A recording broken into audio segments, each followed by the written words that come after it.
Oh. Ayan guys, mga kabalyero, patuloy yung paglalakad namin. Pupunta naman kami doon sa San Benito. Bakit yung tinawag na San Benito, Bin? Hari naman kukulam, naging santo. O, isipin nyo, hari ng mangkukulam. Panginoon ng mga mangkukulam, di ba? Hari ng mangkukulam na naging santo. Ba't siya naging santo? Siya din ang gumamot, siya din magaling manggamot sa mga kulam. Oo, ibig sabihin, parang pinalitan niya yung kasamaan ng kabutihan na lang. Oo, ganun. Yan. Yung pala ang kwento ng San Benito. Isa sa mga santo na kilala dito sa Bundok Banahaw, si San Benito.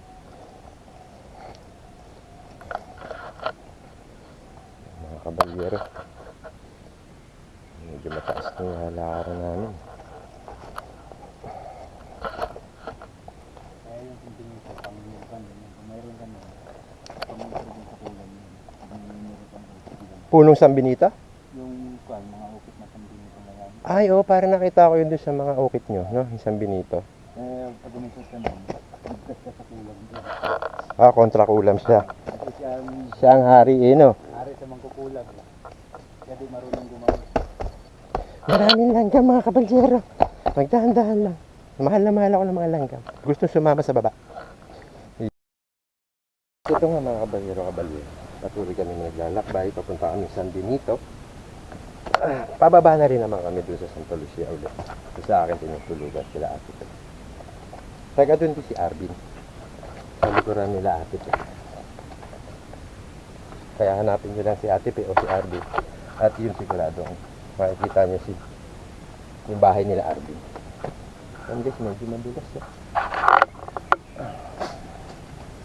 Upo ka na lang bumaba kung medyo nahihirapan ka ako. Paupo na rin naman ako nababa guys. Kasi medyo hirap na rin ako. At dami ko ng ilang araw na rin ako dito. At sa dami ko nang naipuntahan. Medyo pagod na. At hindi mga biro yung pinupuntahan namin ha. Yung ay talagang Yun yung pinirika natin yung anilito, dito din talit mo. yung bungad. Yung anilito kayo. Dito din talit mo. Oh, Ito ang guide. Sa iba-ibang guide yan. wala na. Ligto-ligto. Ayan, tinuturo ni RG sa akin kung ano yung mga lugar na dadaanan mo. Kasi pang mali. Ito. Ayan, guys. Papunta pa rin kami sa San Benito. Aray ko, Diyos ko, Lord. Lalaki ng puno, no? Lalaki eh.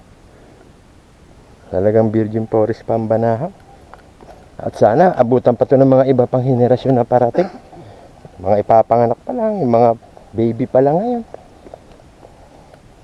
Kasi napakaganda. Sa ibang lugar, wala nang ganito. Wala kang makikitang ganito. Disyerto ang makikita mo. Tapos yung iba naman, puro building na. Nawasak na yung kalikasan.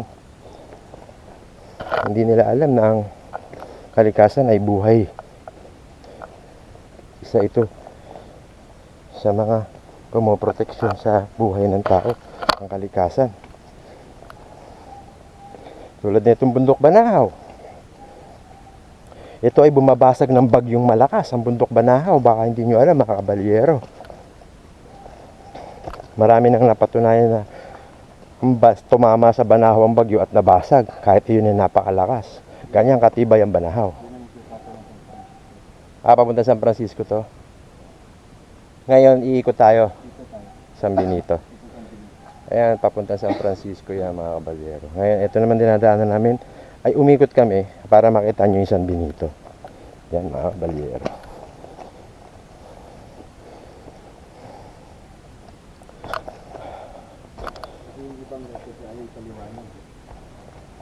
Paano nila ipapaliwanag? Hindi naman yata nila alam. Kaya ganun, di ba? Eh, ikaw alam na alam mo talaga, Bin. Lakad lang ang lakad mo. Oo.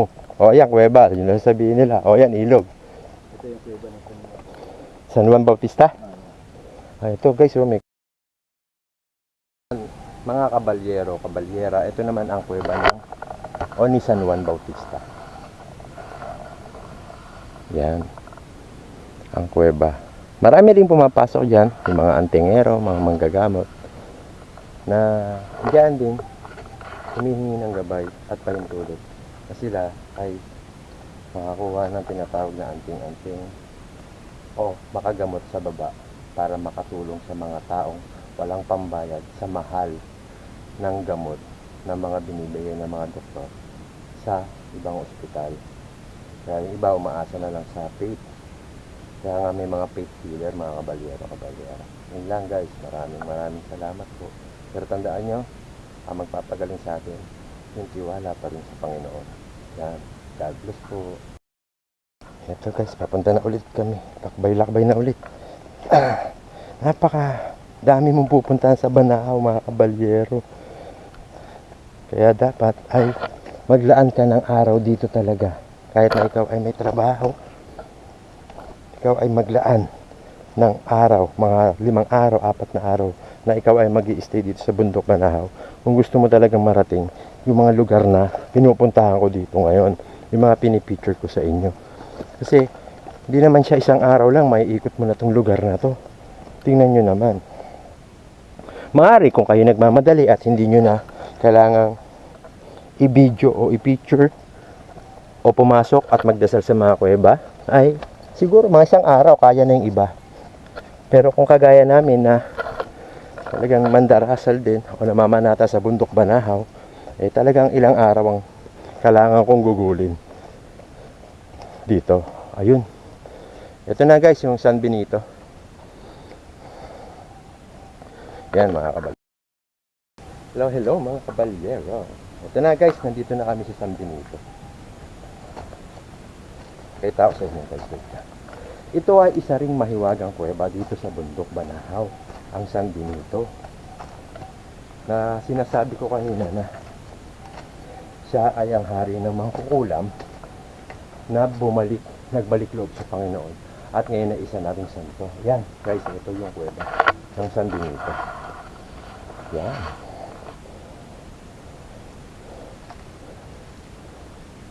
Yan, may kuweba pa guys. Ang daming kuweba sa Banahaw, mga kabalyero-kabalyera. Yun, pwede kang dumaan doon, tatagos ka sa itaas. Yan. Lalaki ng bato, oh. Grabe. Libong-libong taon na yan, mga kabalyero-kabalyera. Ayaw na nila. Isipin nyo, kung gaano lang kaliit ang tao dito sa mundong ibabaw. Kaya dapat tayo, mga kabalyero-kabalyera, irespeto natin.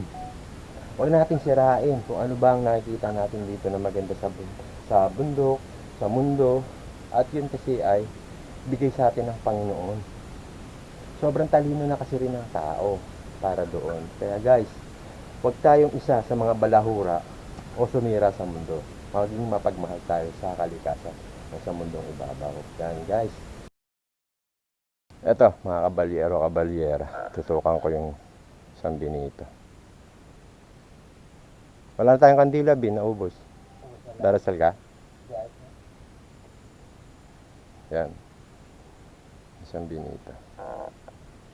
Laki ng kuweba, no? Marami rin natutulog dito, mga kabalyero. Yun nga, guys, ang kwento ng San Benito, isa siyang mangkukulam at siya'y hindi siya basta mangkukulam, isa siyang hari ng mangkukulam dito na kwento-kwento sa Banahaw na nagbalik loob sa Panginoon at muling ginamot ang kanyang mga nakulam kung tawagin. O guys, mga kabalyero-kabalyera, yung mga hindi naniniwala, pumunta na lang kayo dito para malaman nyo kung ano bang meron dito sa Bundok Banahaw. At doon naman sa mga naniniwala at nananalig dito sa Bundok Banahaw, ayan guys, ito na ang itsura ngayon ng San Benito. Yun, maraming salamat mga kabalyero. Ito, puno guys. Oh. Anong puno to, Bin? Hindi lang. Ang lalaki ng puno talaga dito, no? Ayan guys, tingnan nyo naman, no? Sariwang-sariwa ang bundok. O tara, maglalakbay na kami mga kabalyero. Iyon nga mga kabalyero-kabalyero. Yun ang kwento ng mga kuweba na pinuntahan ko dito sa Bundok Banahaw. Yan, pababa na ako ulit.